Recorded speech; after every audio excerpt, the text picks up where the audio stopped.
৭১-এ যে সাম্যের কথা বলা হয়েছিল, ২৪-এ কিন্তু সেই বৈষম্যহীন সমাজের কথাই আমরা বলছি।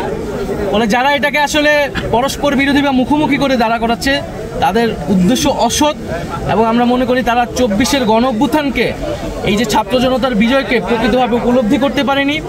এই যে নতুন তরুণরা নেমে এসেছে, নতুন সময়ের যে বার্তা, সেই সময়ের বার্তাকে তারা ধারণ করতে পারছে না।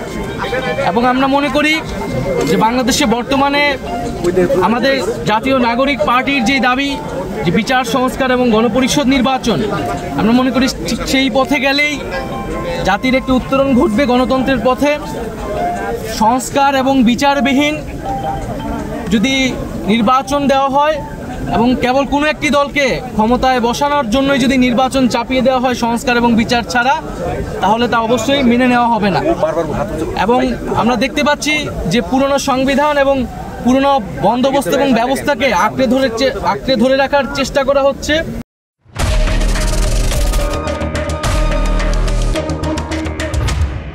এবং আমরা মনে করি যে ২৪-এর গণ অভ্যুত্থান এবং আমাদের যে ৭১-এর সংগ্রাম, আমাদের ৪৭-এর আজাদির লড়াই, এই সব কিছুর ভিতর দিয়ে আমরা যে স্বাধীন, সার্বভৌম, মানবিক মর্যাদা সম্পন্ন রাষ্ট্র পেতে দিয়েছিলাম, তার একটি সুযোগ এবং সম্ভাবনা আমাদের গণ অভ্যুত্থানের পরে তৈরি হয়েছে। আমরা কেবল ক্ষমতার লোভে ক্ষমতায় যাওয়ার জন্যই যাতে সেই সকল সম্ভাবনাকে নষ্ট করে না দেই। এবং আমরা দেখতে পাচ্ছি যে একদিকে ক্ষমতায় যাওয়ার জন্য এক ধরনের নির্বাচনকে চাপিয়ে দেওয়া হচ্ছে, বিচার এবং সংস্কার প্রশ্নকে পাশ কাটিয়ে, অন্যদিকে ফ্যাসিস্ট শক্তির পুনর্বাসনের জন্য নানা ধরনের পায়তারা চলছে। মনে করি এই সব কিছুকেই প্রতিহত করবে জাতীয় নাগরিক পার্টি। ২৪-এর গণ অভ্যুত্থানের আকাঙ্ক্ষা নিয়েই আমরা এগিয়ে যেতে চাই।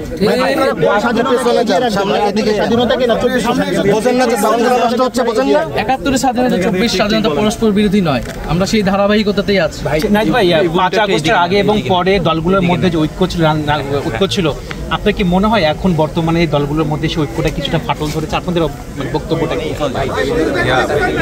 আমরা মনে করি যে জাতীয় ঐক্যের সুযোগ এবং যে পাটাতন তৈরি হয়েছিল, আমরা এখনো সেই পাটাতনেই আছি।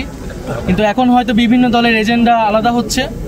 কিন্তু আমরা যদি ২৪-এর গণ অভ্যুত্থানের আকাঙ্ক্ষাকে বাস্তবায়ন করতে চাই, দেশের স্বার্থকে আমরা রক্ষা করতে চাই, তাহলে আমরা এই একই পাটাতনে থেকে আমাদের পরস্পর ভিন্ন মত, ভিন্ন লক্ষ্য থাকা সত্ত্বেও আমরা মনে করি সেই একই পাটাতনে থেকেই আমাদেরকে সামনের দিনে এগোতে হবে।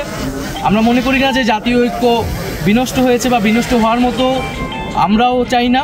বাট কিন্তু যদি আমরা যদি আমাদের গণ অভ্যুত্থানের আকাঙ্ক্ষা, আমাদের যে জনগণের যে সংস্কার এবং পরিবর্তনের আকাঙ্ক্ষা, সেই আকাঙ্ক্ষা থেকে কেউ সরে যায়, তাহলে অবশ্যই তাদের সাথে আর ঐক্যের সুযোগ থাকবে না।